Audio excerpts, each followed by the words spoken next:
When you receive your metal raised garden bed in the mail, inside you'll have 4 curved panels. Depending on if it's a 6-in-1 or a 9-in-1 design, you'll have either 8 or 6 straight panels.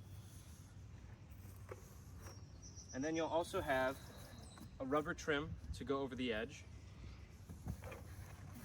a bag of hardware to assemble everything, as well as a tool to screw in the fasteners, and an instruction sheet that will give you all the various design options for your metal raised garden bed.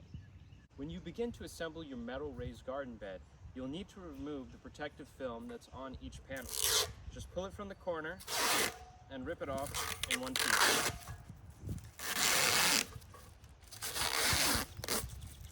And then repeat this step for all of your panels.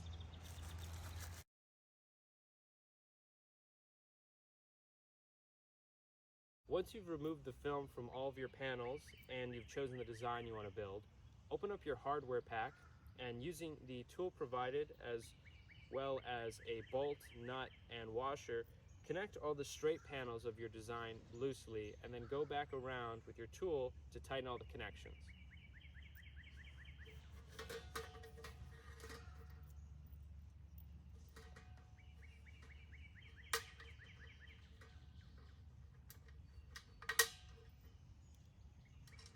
When assembling, make sure that the screw is on the outside. This is mostly for aesthetic purposes, but it's good to be consistent when you're building your design. Although it is not required, if you want to expedite connecting your panels, you can use a power drill with a Phillips head attachment. Otherwise, you can use this tool for all of your panels and they'll connect just as well.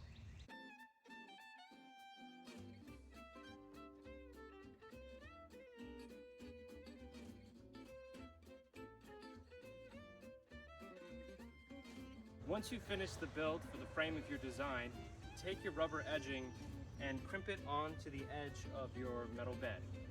Depending on the design that you choose, there may be some excess rubber edging, so you can just clip that off with a pair of scissors.